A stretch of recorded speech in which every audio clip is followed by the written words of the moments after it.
Start with the greatest name for Allah who correct all in words, who convert day into night and night into day.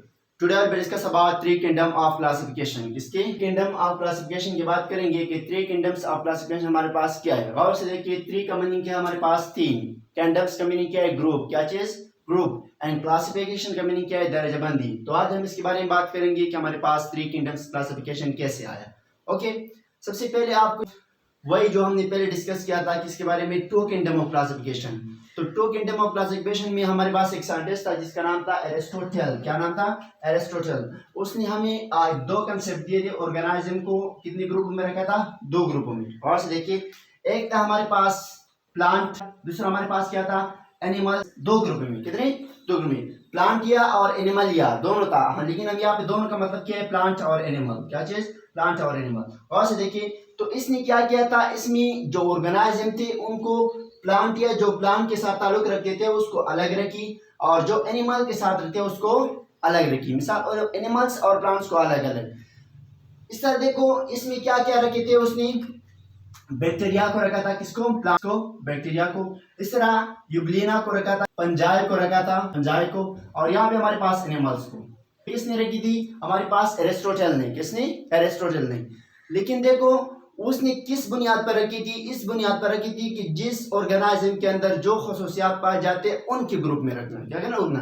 तो देखो, plant के अंदर जो भी मिसाल के ऑर्गेनिज्म को रखा गया है उसका मतलब क्या है कि प्लांट के साथ ये क्या रखते हैं, ताल्लुक रखते हैं। इस तरह देखो, और एनिमल्स में जो रखे गए एनिमलिया में, वो इस वजह से रखे क्योंकि वो ताल्लुक किसके साथ रखते हैं, एनिमलिया के साथ। क्या, एनिमलिया के साथ। और से देखिए, उनकी जो खसूसियात है, कैरेक्टरिस्टिक्स है, उनकी बिहेवियर है, वो किससे रिलेटेड है, एनिमल्स से। और जो प्लांट में है वो उसकी जो बिहेवियर है, कैरेक्टरिस्टिक्स है उनकी, जो वो हमारे पास कहाँ पे रखी गई, प्लांट में। ओके, ये किसने रखे थे, एरिस्टोटल ने। किसने रखे थे, एरिस्टोटल ने। लेकिन फिर बाद में ये मसला इसकी आया कि ये जो बैक्टीरिया मुहतरम है ना, बैक्टीरिया, यहाँ देखिए, ये बैक्टीरिया हमारे पास क्या कर रहे होते हैं, इनके अंदर दोनों खसूसियात मौजूद है। ये प्लांट में भी हो सकते हैं, एनिमल में भी हो सकते हैं। दोनों खसूसियात इसके अंदर मौजूद है, बैक्टीरिया के अंदर, इसके अंदर, बैक्टीरिया के अंदर। और इस तरह देखो, यूग्लिना के अंदर भी हमारे पास दोनों खसूसियात मौजूद है। प्लांट में भी हो सकती है और एनिमल में भी, प्लांटिया में भी हो सकती है और एनिमलिया में भी हो सकती है, पौधों में और पौधों में, दोनों में। तो इस वजह से क्या किया, हमारे पास एक साइंटिस्ट था जिसका नाम था हमारे पास क्या चीज, एरन्स्ट होकल। इस एरन्स्ट होकल ने क्या किया, गौर से देखिए, उस ऑर्गेनिज्म को जो लोग यही समझते हैं कि भाईजान ये ऑर्गेनिज्म प्लांट में भी हो सकते हैं, प्लांटिया में और एनिमलिया में, तो उसने क्या किया, उस ऑर्गेनिज्म को निकाल दिया और उसके लिए एक और ग्रुप बनाई, जिस ग्रुप को हम नाम देते हैं क्या चीज, ग्रुप को हम नाम देते प्रोटेस्टा। क्या चीज, प्रोटेस्टा। उस ग्रुप को नाम दिया इसने क्या, किंगडम किंगडम प्रोटेस्टा नाम दिया। क्या चीज, किंगडम प्रोटेस्टा। ये नाम किसने दिया, एरन्स्ट होकल ने। किसने, एरन्स्ट होकल ने इसको क्या किया, उस ऑर्गेनिज्म को उठाया जिस ऑर्गेनिज्म में लोग का झगड़ा था। भाई लोग नहीं मान रहे थे कि ये ऑर्गेनिज्म प्लांटिया में भी नहीं, प्लांटिया में नहीं हो सकती क्योंकि इसका जो खसूसियात है वो एनिमल्स में भी है और प्लांट में भी है। तो इस वजह से क्या किया, इस साइंटिस्ट ने हमारे पास क्या किया, उसके लिए एक अलग ग्रुप बनाया। क्या बनाया, एक अलग ग्रुप बनाया और उसको अलग ग्रुप में रखा, जिस ग्रुप को हम कहते हैं नाम किंगडम प्रोटेस्टा। क्या चीज, किंगडम प्रोटेस्टा। तो किंगडम का मतलब क्या, हमारे पास ग्रुप, और प्रोटेस्टा वो ग्रुप जिसके अंदर हमने वही ऑर्गेनिज्म रखी जो बहुत हो। क्या हो, बहुत, मतलब वो ऑर्गेनिज्म जिसके अंदर हमारे पास कौन सा खसूसियात मौजूद हो, दोनों खसूसियात। जैसे कि मिसाल के तौर पर कौन से खसूसियात, जैसे कि मिसाल कौन से ऑर्गेनिज्म, हमारे पास बैक्टीरिया मुहतरम। क्या चीज, बैक्टीरिया। ओके, दूसरा हमारे पास क्या है, यूग्लिना। क्या चीज, यूग्लिना। इन ऑर्गेनिज्म को लेके इसने क्या रखा, किंगडम प्रोटेस्टा में रखा। किसने, किंगडम प्रोटेस्टा। इस तरह कुछ और ऑर्गेनिज्म भी है हमारे पास जिसके अंदर क्या होती है, वो ऑर्गेनिज्म जिसमें हमारे पास दोनों खसूसियात मौजूद हो। क्या मौजूद हो, दोनों खसूसियात। तो सवाल ये हो सकते हैं कि किंगडम प्रोटेस्टा हमारे पास कौन सा ग्रुप होते हैं, तो ये वही ग्रुप होती है जिसके अंदर वो ऑर्गेनिज्म रखे गए हैं जिसके अंदर क्या हो, दोनों खसूसियात मौजूद हो। क्या, दोनों खसूसियात। मिसाल, दोनों खसूसियात वाले ऑर्गेनिज्म किस ग्रुप में रखे, प्रोटेस्टा में। किसमें, प्रोटेस्टा में। और ये किसने रखे हैं, एरन्स्ट होकल ने। ओके, तो इसको याद रखना है कि एरन्स्ट होकल ने इसने रखा, और कब रखा है। और से देखिए, ये भी हो सकते हैं कि कब रखा था इसको, तो इसको रखा था एरन्स्ट होकल ने। कब रखा था, 1886। ये कब रखा था उसने, 1866 को ऑर्गेनाइज्म को एक तीसरा ग्रुप बनाया था जिसको हम कहते हैं किंगडम प्रोटिस्टा। तो किंगडम प्रोटिस्टा में उसने क्या किया, बैक्टीरिया यूग्लिना, मतलब वो ऑर्गेनाइज्म जो दोनों में काम कर रहा होता है, दोनों में उसके अंदर खुसूसियात पाया जाता है, तो उसको अलग ग्रुप में रखे जिस ग्रुप को हम नाम देते हैं किंगडम प्रोटिस्टा। क्या चीज, किंगडम प्रोटिस्टा। तो किंगडम प्रोटिस्टा हुआ, कब हुआ था और किसने किया था। ओके, इस तरह देखिए फिर हमारे पास फिर कुछ टाइम बाद एक और साइंटिस्ट था। क्या चीज, एक और साइंटिस्ट था जिसका नाम था हमारे पास एडवर्ड चिटान। क्या चीज, एडवर्ड चिटान। गौर से देखिए इस एडवर्ड चिटान ने हमारे पास क्या इसमें क्या हेल्प किया था, इसने हमारे पास क्या किया था, ऑर्गेनाइज्म को हमें एक कंसेप्ट दिया था। कंसेप्ट दिया ऑर्गेनाइज्म को कि हमारे पास कुछ ऑर्गेनाइज्म यूकेरियोटिक है और कुछ क्या है, प्रोकैरियोटिक है। क्या है, प्रोकैरियोटिक। यूकेरियोटिक और प्रोकैरियोटिक जिसने हमें बताया उसका नाम क्या है हमारे पास मोहतरम, एडवर्ड चिटान, जिसको याद रखना है, एडवर्ड चिटान। तो ये हमारे पास कौन था जिसने हमारे पास यूकेरियोटिक और प्रोकैरियोटिक का कंसेप्ट दिया था। तो यूकेरियोटिक क्या है और प्रोकैरियोटिक क्या है उसको डिस्कस करते हैं। और देखिए यूकेरियोटिक, एक था हमारे पास इसने कंसेप्ट दिया किसका, यूकेरियोटिक का, यूकेरियोटिक, और दूसरा प्रोकैरियोटिक। ये किसने दिया हमारे कंसेप्ट, एडवर्ड चिटान ने। और गौर से देखिए इसने हमें ये कंसेप्ट कब दिया था, ये सवाल भी हो सकते हैं कि हमारे पास इसने ये कंसेप्ट हमें कब दिया था। इसने दिया था 1937 को। कब, 1937 को, 1937 को। कब, 1937 को इसने हमें ये कंसेप्ट दिया। ऑर्गेनाइज्म में हमारे पास क्या होती है, यूकेरियोटिक भी होती है और प्रोकैरियोटिक भी होती है। गौर से देखिए यूकेरियोटिक हमारे पास क्या चीज है, यूकेरियोटिक वो ऑर्गेनाइज्म, गौर से देखिए ये हमारे पास क्या है, एक सेल है। क्या है, सेल।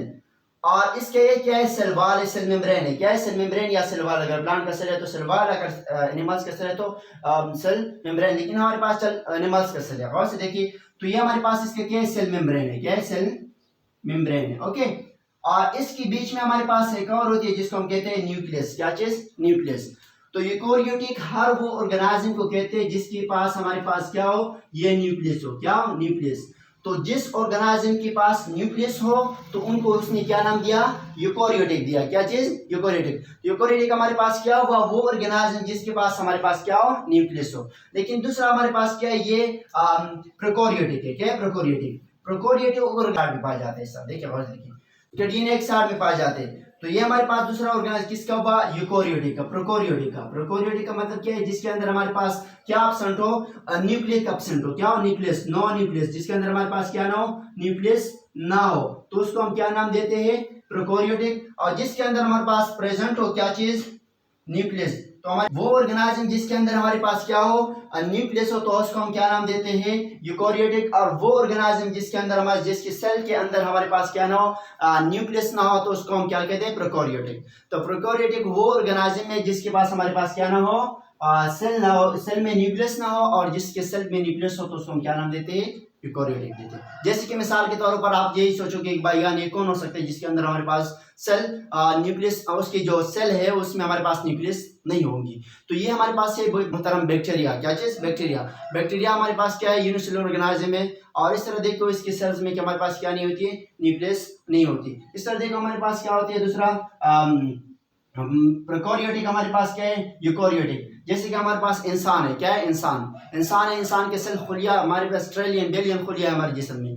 ओके, तो ये ट्रिलियन बिलियन खुलिया, हर खुलिया के अंदर, हर सेल के अंदर हमारे पास क्या मौजूद है, न्यूक्लियस मौजूद है। क्योंकि न्यूक्लियस में हमारे पास क्या होती है, ज्यादातर 90% डीएनए होती है। न्यूक्लियस क्या कर रहे होते हैं, हमारी पूरी सेल को क्या कर रहे होते हैं, कंट्रोल कर रहे होते हैं। तो इस वजह से देखो उसको हम क्या नाम देते हैं, यूकेरियोटिक देते हैं। और प्रोकैरियोटिक वही है जिसके अंदर हमारे पास सेल ना हो। तो यूकेरियोटिक हमारे पास वो ऑर्गेनाइज्म है और यूकेरियोटिक ये, और इसका कंसेप्ट हमने किसने दिया था, एडवर्ड चिटान ने। सवाल को याद रखें, ये एमसीक्यूज में आ सकते हैं कि न्यूक्लियस क्या नाम है, यूकेरियोटिक और प्रोकैरियोटिक हमारे पास कब डिस्कवर हुए, किसने बताया, ये बताया किसने, एडवर्ड चिटान ने। और दूसरा कब बताया, 1937 को। कब दिया, 1937 को इसने ये कंसेप्ट हमें दिया था, यूकेरियोटिक और प्रोकैरियोटिक।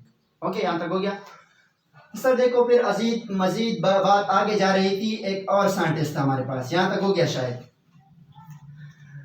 एक तकरीबन 1921 में हमारे पास एक इलेक्ट्रॉनिक माइक्रोस्कोप आया। क्या आया, इलेक्ट्रॉनिक माइक्रोस्कोप।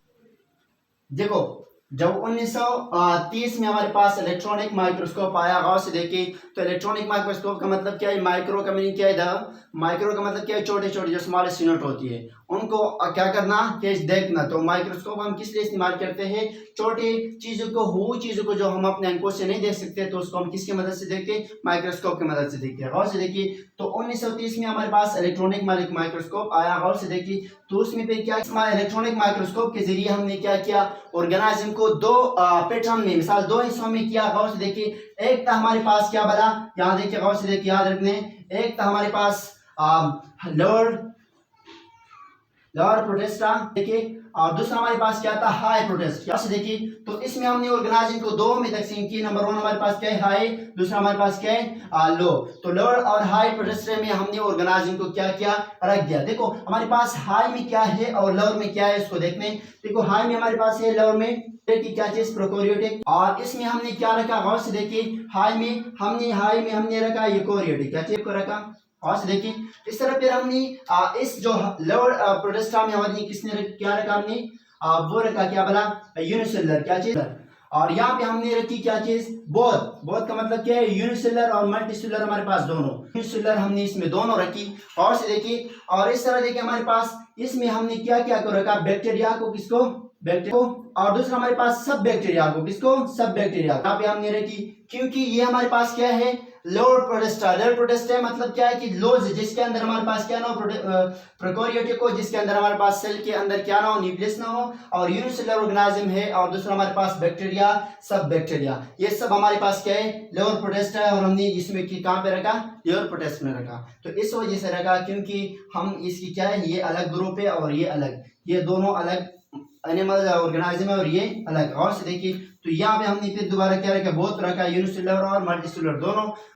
इसमें हमने देखो क्या रखा, पंजाई, क्या अल्जाई, और इस तरह देखो और विदाउट पंजाई, किसी से, ग्रीन पंजाई से हमारे पास क्या है, इसके अलावा हमने सब इसमें रखी। ग्रीन पंजाई जो हमारे पास है वो सब बैक्टीरिया है, और सब बैक्टीरिया किसमें आ रहे, किस पर, लोअर प्रोटेस्टा में आ रहा है, किसमें, लोअर प्रोटेस्ट में। तो लोअर प्रोटेस्टा में हमारे पास क्यों आ रहे हैं, क्योंकि वो उसके अंदर क्या होती है, वो उसके अंदर क्या होती है, हमारे पास न्यूक्लियस उसके अंदर नहीं पाए जाते, और वो हमारे पास क्या है, यूनिसेलुलर है, क्या है, यूनिसेलुलर है। और इसमें हमारे पास कुछ यूनिसेलुलर भी है और कुछ मल्टीसेलुलर भी है। लेकिन वो ऑर्गेनाइज्म, गौर से देखिए, जिसके पास हमारे पास सेल में न्यूक्लियस ना हो, तो उसको हमने क्या किया, अलग ग्रुप में रखा। कौन से ग्रुप में, लोअर प्रोटेस्टा। किसके मदद से, इलेक्ट्रॉनिक माइक्रोस्कोप की मदद से, क्योंकि हम तो पहले इसको तो नहीं देख सकते, बैक्टीरिया को कौन देख सकते, नहीं देख सकते ना। तो इस माइक्रोस्कोप की मदद से 1930 में हमने क्या किया, ऑर्गेनिज्म को अलग अलग ग्रुप में रखी। वो ऑर्गेनिज्म जिसके अंदर हमारे पास क्या हो, सेल प्रोकैरियोटिक हो, जिसके सेल के अंदर न्यूक्लियस ना हो, और दूसरा हमारे पास यूनिसेलुलर हो और मल्टीसेलुलर हो। यूनिसेलुलर हमारे पास क्या बना है, गौर से देखिए, वो ऑर्गेनिज्म जिसके अंदर हमारे पास क्या हो, सिर्फ और सिर्फ युक्त खुलिये से बने। यूनि का मतलब क्या है, वन, और मल्टी का मतलब क्या है, ज्यादा। तो वो ऑर्गेनिज्म जिसके अंदर हमारे पास एक खुलिया हो, तो उसको हमने अलग ग्रुप में रखा, वो किसकी मदद से, इलेक्ट्रॉनिक माइक्रोस्कोप की मदद से। और वो ऑर्गेनिज्म हमारे पास क्या है, जैसे कि बैक्टीरिया, क्या चीज, बैक्टीरिया तो हम अपने आंखों से नहीं देख सकते, हमारे इर्द गिर्द बैक्टीरिया उड़ते हैं, घूमते हैं, लेकिन हम नहीं देख सकते। क्यों नहीं देख सकते, इस वजह से क्योंकि वो यूनिसेलुलर है, वो हम अपने आंखों से नहीं देख सकते, क्योंकि वो स्मॉलेस्ट यूनिट है, छोटे। ओके, हाई प्रोटेस्टा में हमने क्या रखा, यूकेरियोटिक रखा, वो ऑर्गेनिज्म जिसके अंदर हमारे पास क्या हो, सेल के अंदर न्यूक्लियस हो, और इसमें हमारे पास बहुत होती है, मल्टीसेलुलर और यूनिसेलुलर। ओके, जैसे कि मिसाल के तौर पर पंजाई, अल्जाई, और दूसरा हमारे पास क्या वाला है, तो ग्रीन अल्जाई को हम देखो, ग्रीन अल्जाई को इस वजह से हम इसमें नहीं लेकर आते क्योंकि वो हमारे पास क्या है, सब बैक्टीरिया, और सब बैक्टीरिया किसमें आए, हमारे पास लोअर प्रोटेस्ट में आ रहे। तो ये था हमारे पास क्या वाला, थ्री किंगडम्स ऑफ क्लासिफिकेशन की। थ्री किंगडम्स ऑफ क्लासिफिकेशन कब हुआ था और किसने किया था और कैसे बना था। और से देखिए, अगर यहाँ तक कोई सवाल है तो आप पूछ सकते हो जी। देखो, यूकेरियोटिक हमारे पास वो ऑर्गेनिज्म होती है जिसके सेल में हमारे पास क्या हो, न्यूक्लियस मौजूद है। क्या, न्यूक्लियस। जैसे कि इंसान है, इंसान के सेल में हमारे पास न्यूक्लियस मौजूद है ना, डीएनए है न्यूक्लियस के अंदर। ओके, तो इस तरह हमारे पास क्या होती है, प्रोकैरियोटिक वो ऑर्गेनिज्म है जिसके सेल में हमारे पास क्या ना हो, न्यूक्लियस ना हो। क्या ना हो, न्यूक्लियस। जैसे कि मिसाल के तौर पर बैक्टीरिया, क्या है, बैक्टीरिया, तो उसको हम यूकेरियोटिक कहते हैं, जिसके अंदर हमारे पास सेल के अंदर क्या हो, न्यूक्लियस हो, और जिसके अंदर ना हो तो उसको हम क्या कहते हैं, प्रोकैरियोटिक कहते हैं। तो देखो इस प्रोकैरियोट को किसने डिस्कवर किया था? एडवर्ड चिटॉन ने। कब किया था? 1937 को। इस कंसेप्ट को हमने किसने दिया था हमें? एडवर्ड चिटॉन ने। कब दिया था? 1937 को दिया था। ये हो गया जी। अगर यहाँ तक कोई और सवाल है देख के सोचे। ओके, तो ये हमारे पास था क्या चीज? 3 किंगडम्स ऑफ क्लासिफिकेशन। अगर इसमें कोई सवाल है तो आप कमेंट सेक्शन में पूछ सकते हो। ओके, खुदा हाफिज़।